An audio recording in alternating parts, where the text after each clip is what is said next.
out here in Florida. What more do you expect? The weather has been not cooperative for doing stuff outside, but looks like it let up for a little bit. We'll see. Hopefully it dries off. In the meantime, I want to show you guys something cool. This is a new hobby on the channel, and as you guys know, I love anything with a motor and I love making things fast. So in that spirit, I decided to pick up something pretty cool.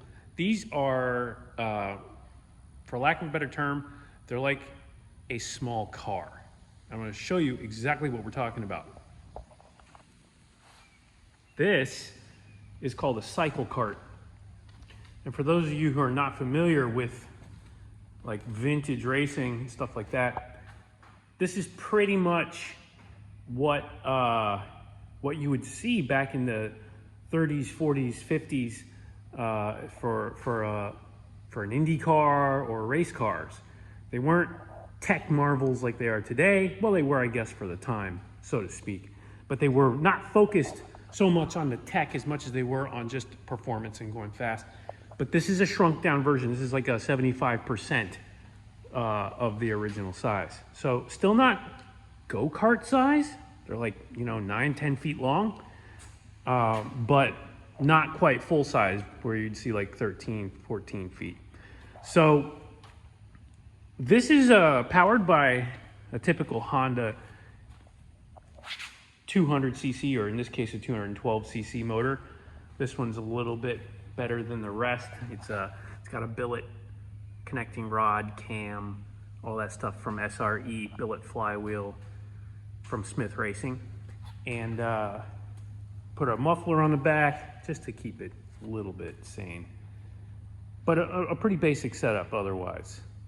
Pretty cool, probably good for like 10 to 12 horsepower, maybe a little bit more. But the main focus is RPM. It's able to rev out. So anyway, that's the power plant. They all have this power plant. That's the key to this build, is this power plant and these wheels and tires. So we've got motorcycle wire wheels with skinny tires. You can, pick your tire, but they're all pretty much the same width. And they're 17-inch rims. So that's like the main deal here. You've got those constraints. The motor, these wheels and tires, basic overall length, but a cool setup. So real basic frame. This one's got front suspension. It's got one single leaf that goes across. And it does fine. You can see it has plenty of movement, and it's able to absorb enough bumps. You're not going to go crazy with these. They do run them on dirt tracks and stuff like that. But the main thing about these is not necessarily speed. It is an artistic representation of an early period race car. So the artistry in it is what's most important, and the functionality kind of follows that. And it kind of has to, because with this kind of a design, it can't be boring. It's a fun ride. So this one has an aluminum race seat in it, a little padding for comfort, aluminum steering wheel, and then something that maybe shouldn't be there, but it was when I picked it up. This is a Micron 4. So we've got a gauge on board, obviously. I bought both of these carts. We'll get to the second one here. But I got both of these carts from a gentleman in Indiana, really nice guy. I really don't think he had much seat time in them. You could tell just because there was a lot of loose ends to tie up. No disrespect to him. I'm sure he enjoyed it. I'm sure he did a lot himself, but I'm into the performance. I need to make it run right, perfect. So we found a lot of little things to do. We had to realign the whole front end.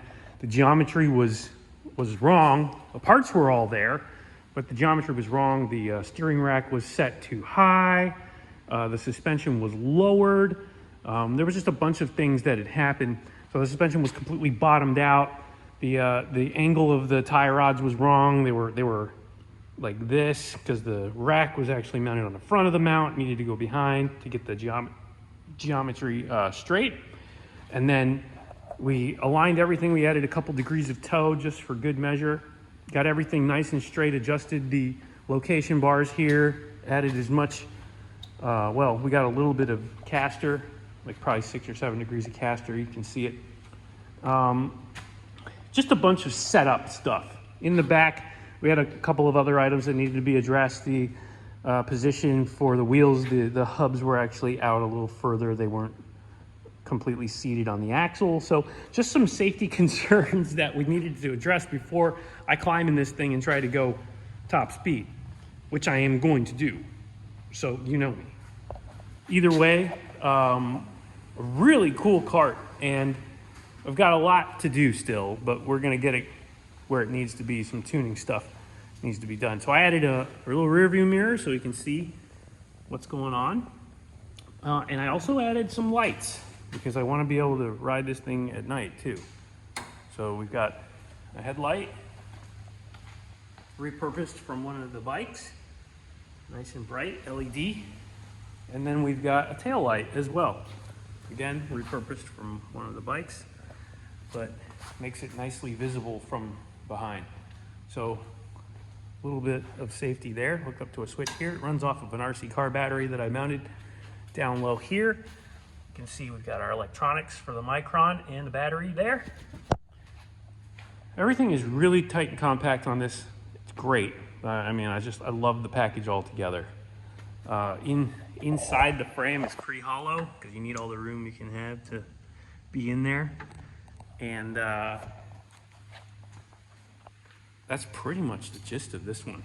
So this one is modeled after the Bardol Special from, I think, 1950. Really cool race car of the time. And I fell in love with it. I saw, like I said, I saw this thing being offered, and it wasn't, like I said, wasn't drivable, wasn't complete the way it is.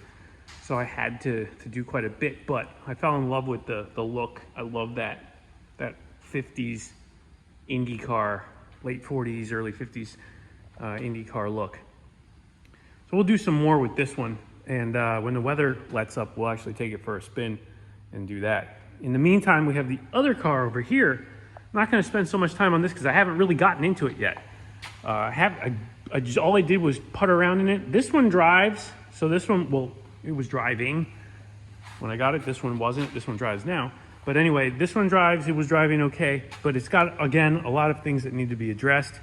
I haven't really gotten into it completely yet, but we will. And oh, look, one of the tires is backwards. You can see that. And the motor on this one is under this cover, which, let's see here, handy restraints there. You can see it's pretty much a similar setup. So we've got a Predator 212 with, this one's got a Mikuni carb on it. That's cool. And disc brake right there. Exhaust goes out the back. So basic, real basic setup. But these things, if you guys do a little research on CycleKarts, hopefully you're gonna fall in love the way I did, because these things are just so much better, in my opinion, than a typical go-kart. You can ride these things on anywhere a car goes, really. And, you know, as long as you're not trying to get on a highway, it should be fine, considering. But this one has 2 leafs in the front, so a little more heavy-duty suspension. So we'll get into that. I'll take this thing, dismantle this thing, just like I did with this one, and just go through everything. This one's a little less racy, but it's a little bit more vintage. It's a little older looking, because this is a earlier period car than this. So really interesting. Let me know what you guys think in the comments, and if you're interested in this stuff, do a little research and let me know what you come up with, because I'd love to get more people involved with this hobby, and maybe even throw a race down here. There's nothing down here in the depths of Florida. Most of these guys racing are in the West Coast or on the west side of the country, and then some are in Indianapolis and Indiana. but there's small cells of these around the country and none down here. So I'd like to get it going though. We have a go-kart track real close here, has a road, on-road and off-road track. So I might try to get a couple people involved and see if we can't do some parades over there and do a little bit of running around. So stay tuned for more anyway. I just wanted to introduce you guys to the CycleKarts and just give you an overview of what we've got. I'm really excited to get into this and give it a go. So either way, in the next video, hopefully the weather is let up and we'll go for a drive and get some video of these bad boys. I'll see you in the next one.